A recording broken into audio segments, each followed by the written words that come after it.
बाद महाराज वाल्मीकि जी ने राम जी का सम्मान किया, कंदमूल फल भोजन दिए और देने के उपरांत सब कुशल प्रश्न कही और सारे मुनि समाज को जो उस वक्त वहाँ उपस्थित थे उनको राम जी का चरित्र के बारे में लोगों को समझाया। और स्वयं में चूंकि राम जी महाराज लीला कर रहे हैं और लीला के स्वरूप को राम जी महाराज सबके सामने खुलासा नहीं करना चाहते हैं, तो ऐसी परिस्थिति में वाल्मीकि ऋषि को राम जी के प्रभाव को सब लोगों के सामने बता के एक्सप्लेन करने का मौका मिला। उन्होंने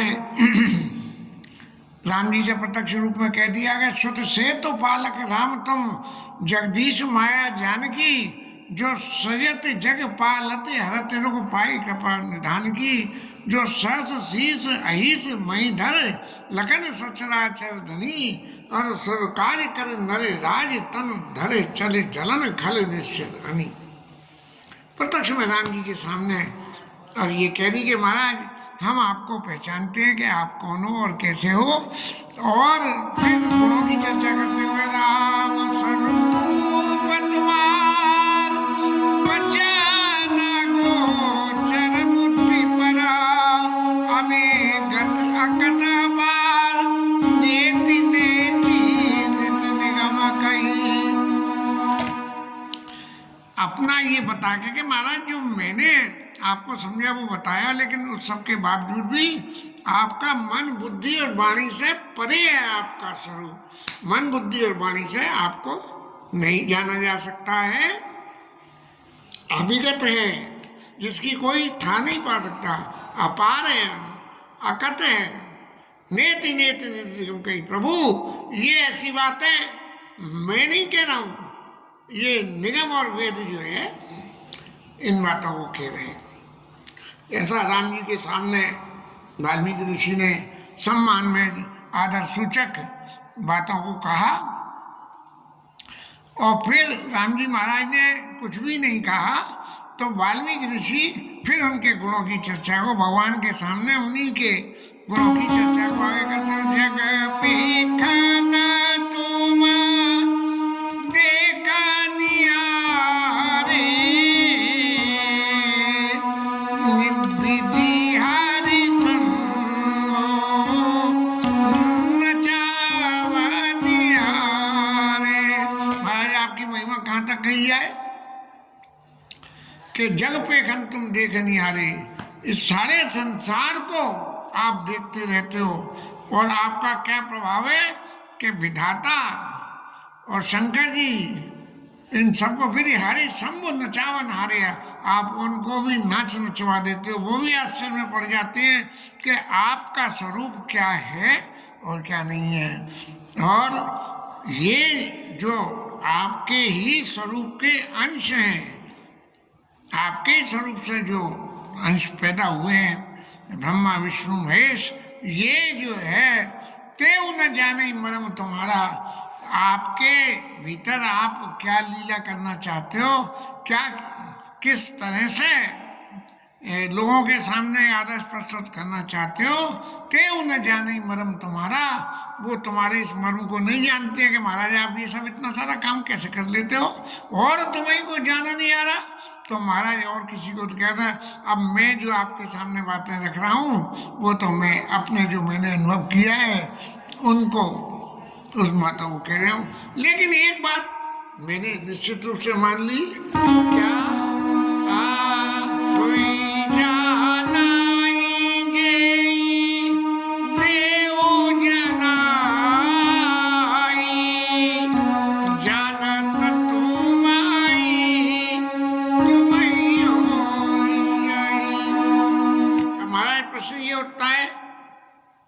कि जब आप इस तरह से अखंड हो, अनंत हो, ब्रह्मा विष्णु महेश तक आपको नहीं जान सकते, तो फिर आपको कौन जान सकता है?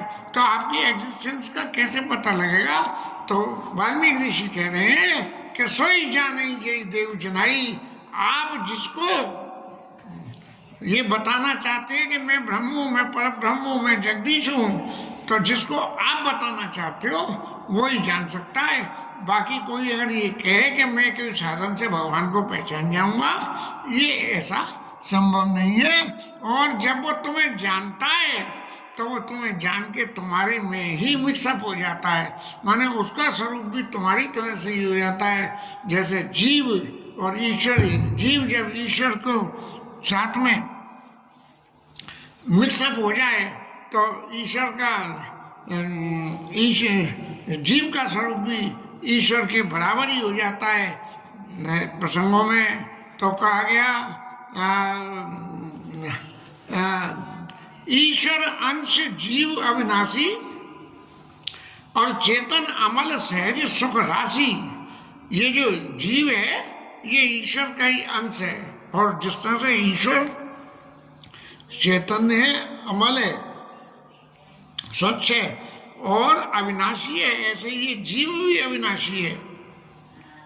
ये ठीक है कि जीव एक के बाद एक शरीर बदल लेता है, पर जीव अनेक एक श्रीकंता, जीव तो एक ही और रहता है, लेकिन जीव तो अनेक योनियों में शरीर धारण कर लेता है, लेकिन भगवान एक ही रहता। जीव अनेक एक श्रीकंता, भगवान एक ही रहता है और जीव जो है बदलता रहता है। तो जिसे आप अपने आप को जना दो, वो जानत तुम्हें हो ही जाई, और तुम्हारे बराबर ही हो जाता है, माने तुम्हें मर्ज होता है। जैसे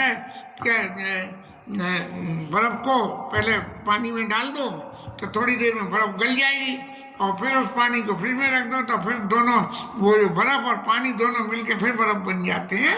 ऐसे ही तो तुम्हारी कृपा तुम्हारी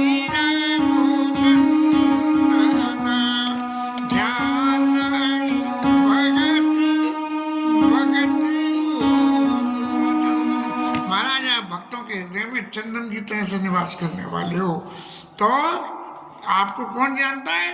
वो जो आपके भक्त हैं, जो आपके भक्त हैं वो आपको जान पाते हैं, कोई नहीं जान पाता। और भक्त में भी जब आप कृपा करते हो तब भक्त आपको जान पाता है। और महाराज, आपकी सच्चिदानंद रूपाय विश्वोत्पत्त्यादि हेतुवे तापत्रय विनाशाय श्री कृष्णाय वयं नमः। तो इस तरह से चिदानंद माया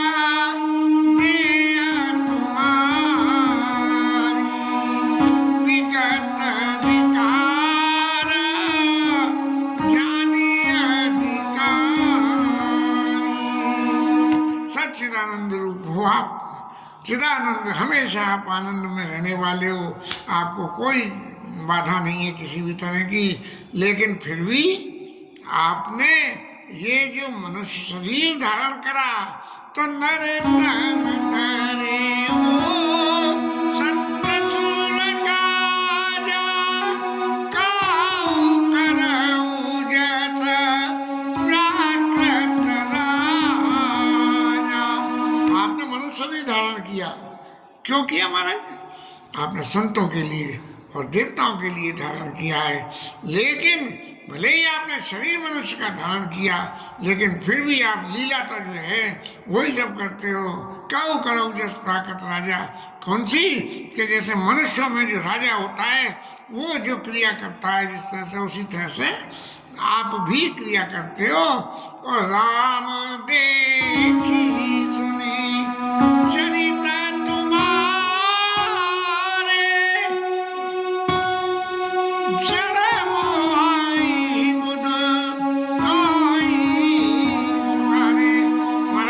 चरिता की क्या खूबी है कि आपको चरित्रों को देख के जो मूर्ख लोग हैं, जड़ हैं, वो तो मोह में पड़ जाते हैं।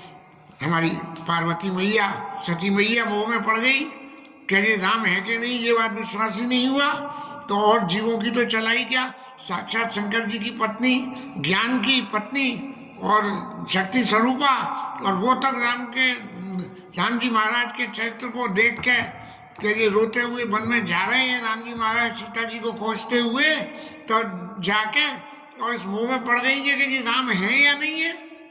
शंकर जी ने समझाया, फिर भी समझ में नहीं आया और जाके परीक्षा ले ली।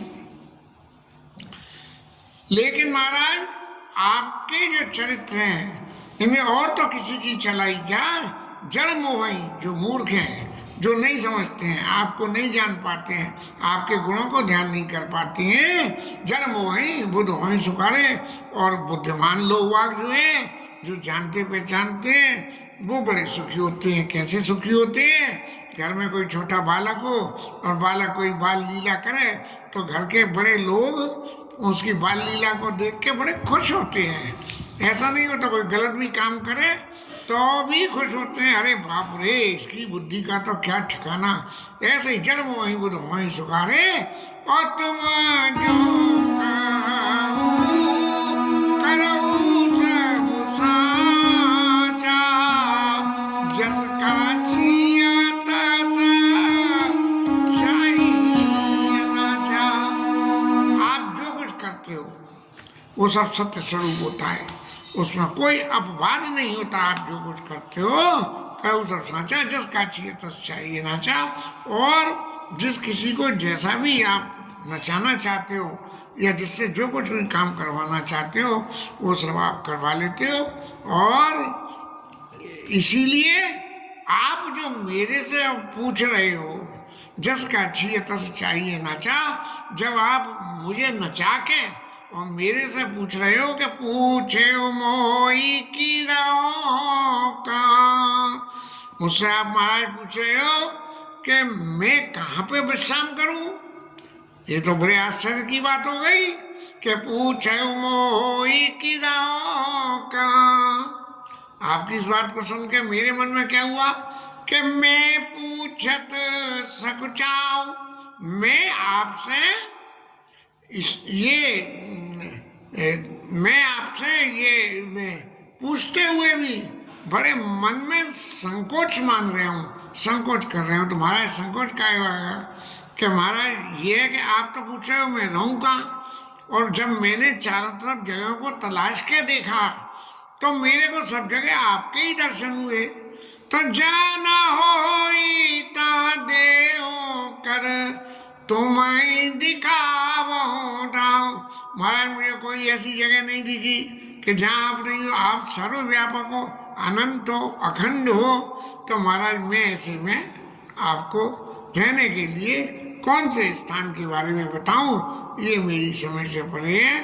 और जब वाल्मीकि ऋषि राम जी के प्रताप प्रभाव को समझ के और उनकी बड़ाई करते हुए इतनी सारी बातें उन्होंने कही, तो राम जी महाराज जो सकुच राम मन मोह मुस्काने, भगवान के मुखार बिंदु पे मुस्कान आई, लेकिन वो मुस्कान भीतर ही भीतर रहने दी, बाहर नहीं आने दी। क्योंकि बाहर आने से ये हो जाता कि महाराज राम जी महाराज ने एक्सेप्ट कर लिया कि वाल्मीकि ऋषि जो कुछ कह रहे हैं वो सब कुछ सही है, तो भगवान का वो स्वरूप जो लीला के लिए आया था उसकी जो है अहमियत घट जाती। इसीलिए अब ये तो राम जी और वाल्मीकि ऋषि के बीच की बात रही, लेकिन फिर उन्होंने असली लीला पॉइंट पे आके के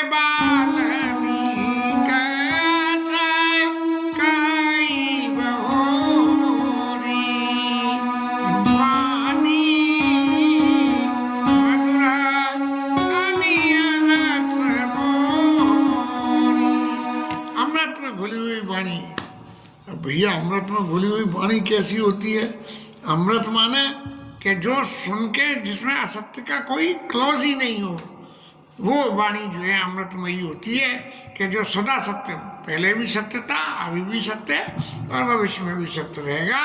ऐसी वाणी को वाणी मधुरा अभी रस घोरी। महाराज राम जी आप में से रहने के लिए स्थान पूछ रहे हो, आप जो ब्रह्म स्वरूप में आए तो ब्रह्म स्वरूप के बारे में तो जो मैंने कहा सो कहा, लेकिन अब जो लीला स्वरूप में सामने आए हो तो लीला स्वरूप की बात मैं आपको कहता हूँ। सुनाओ राम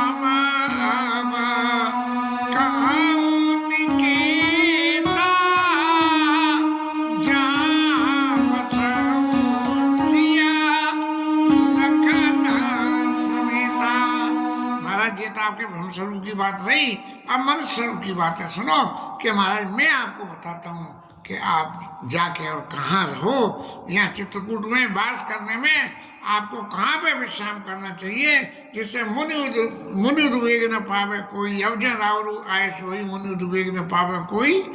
ऐसी भरद्वाज ऋषि के आश्रम में जो राम जी ने बात कही थी, वही बात को यहाँ कहते हुए कि यहाँ किसी को तकलीफ नहीं हो।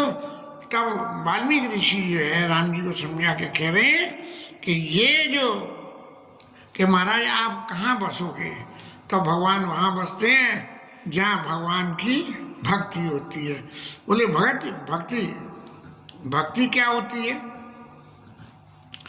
भक्ति का वर्णन करते हुए उत्तरकांड में प्रवासियों को उपदेश में भक्ति की साधना कहूं बखानी, सुगमा पंथ मोई पावई प्राणी। बोले मेरी भक्ति पाने के लिए सबसे आसान रास्ता क्या है? सरल स्वभाव न मन को टिलाई, जता लाभ संतोष सदाई। भगवान भक्ति करने के लिए ये जरूरी नहीं है कि इतना काम करो, ऐसे करो, 4 बजे उठो, नहाओ धो, पूजा करो, ठाकुर जी की सेवा पूजा करो, ये जरूरी नहीं है। मेरी भक्ति करने के लिए सबसे ज़्यादा जरूरी क्या है कि बोले सरल स्वभाव, चित्त में जो है स्वभाव सरल होना चाहिए। सरल माने सरल, ऐसा सरल कि जिसको जानने करने के लिए कोई प्रयास ही न करना पड़े। लेकिन ये जीवन में सबसे ज़्यादा कठिन है। सारे गुण आदमी के अंदर आ सकते हैं, लेकिन जीवन में सरलता का गुण सही नहीं आता, क्योंकि सरलता का गुण यदि जीवन में लाना है तो बहुत सारी बातों को छोड़ना पड़ता है जब जीवन में सरलता आती है, नहीं तो नहीं आ पाती है सरलता। तो सरल स्वभाव न मन कुटिलाई, कुटिलता नहीं हो। अब कुटिलता की भाषा को तो क्या देंगे?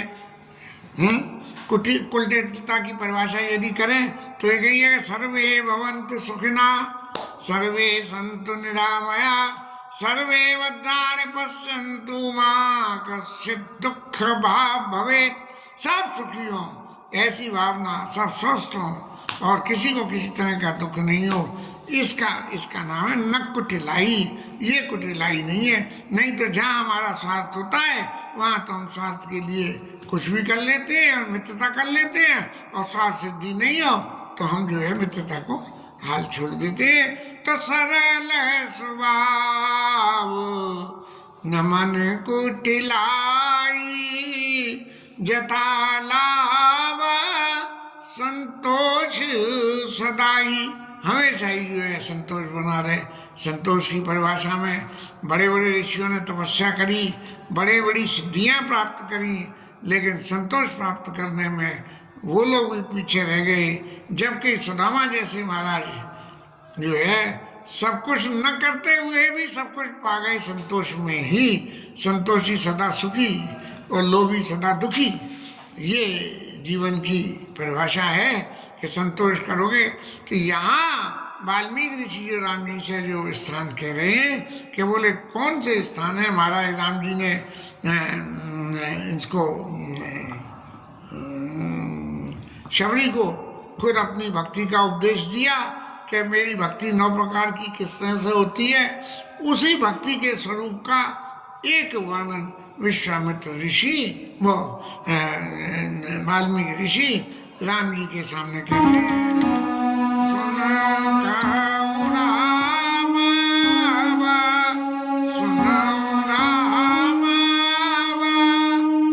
कहूँ निकेता, जहाँ बसऊँ सिया लखन समेता। महाराज अब मैं वो स्थान बताऊं जहाँ आप सीता जी और लक्ष्मण जी के समेत जाके और वास कर सको, वो स्थान मैं आपको बताता हूँ। भगवान कह रहे हैं मेरी भक्ति करो, और भक्ति की प्रथम भगत संतन कर संगा। और दूसरा रतिमम कथा प्रसंगा, वहाँ शबरी मैया को उपदेश में कही है।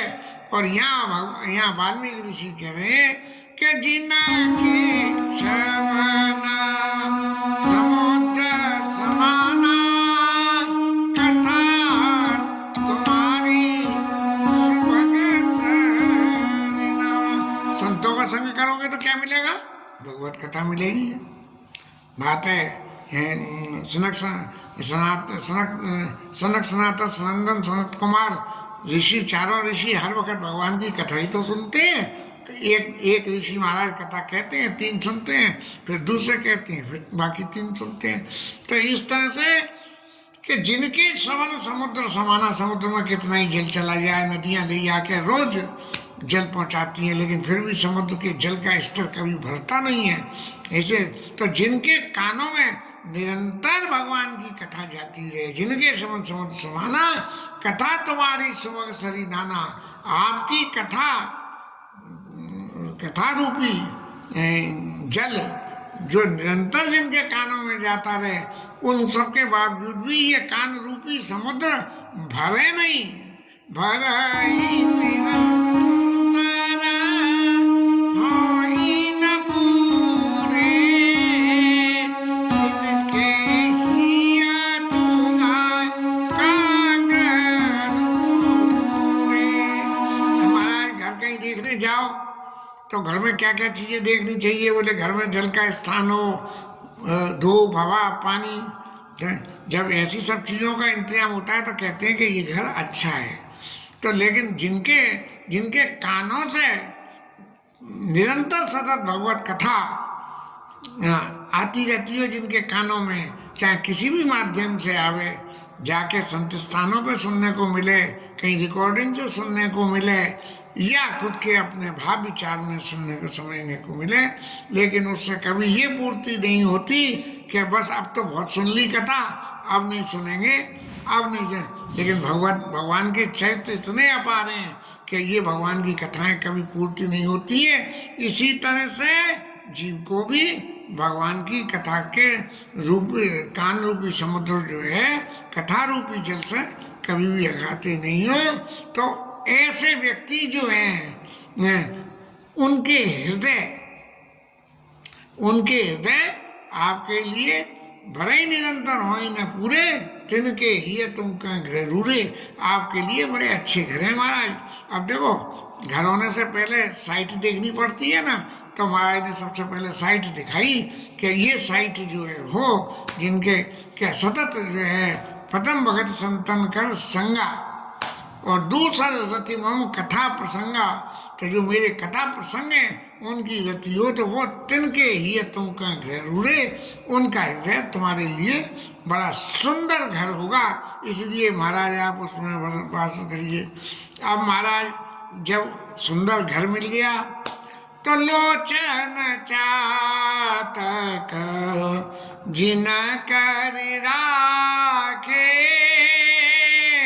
राई दरस जलधर विलासे। अब एक तो वो आए जो कानों से सुन रहे हैं, क्योंकि 5 ज्ञानेंद्री, 5 कर्मेंद्री और मन और बुद्धि, ये जो है मिलके ये जीव का स्वरूप है। तो दूसरी जो इंद्री है कानों के बाद है वो है नेत्र। कोई चीज हम कानों से सुनते रहे तो कुछ सुख कुछ होता है, गुण की बात हो, जहाँ तक ईर्ष्या उन सब की बातों को अलग से उनसे कोई मतलब नहीं होता। लेकिन जब हम कानों से कोई चीज सुने और सुनने के बाद उसका नेत्रों से दर्शन करें तो उसका क्या सुख होता है?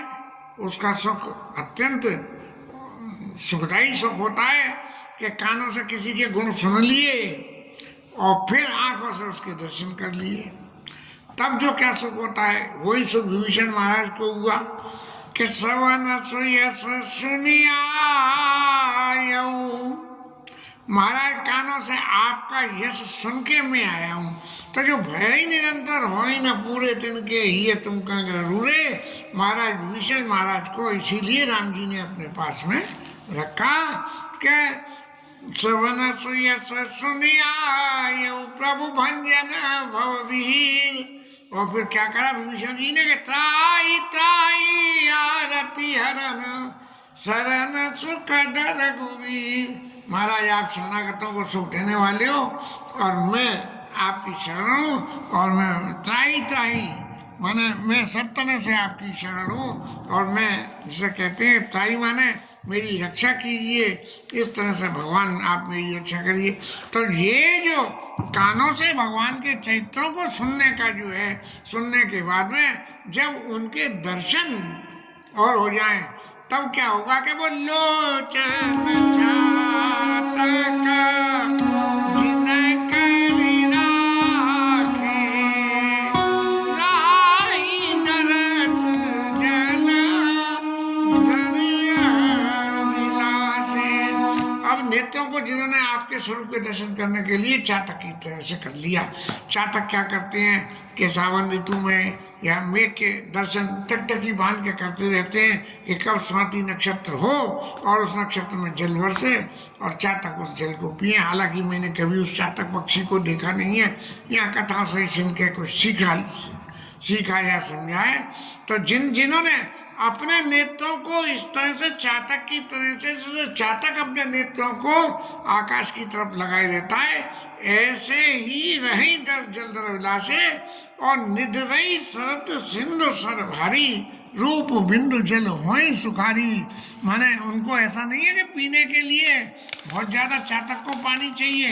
जो स्वाति नक्षत्र में जो स्वाति नक्षत्र में वर्षा हुआ जल है उसकी एक बूंदी बहुत काफी होती है। तो रूप बिंदु जल होई सुखारी, नेत्र रूपी चातकों को रूप रूपी बिंदु जल से जिनको संतोष हो जाए। दूसरा बोले महाराज जो ऐसे व्यक्ति हैं उनके तिनके हृदय सदन सुखदायक बसऊ बंधु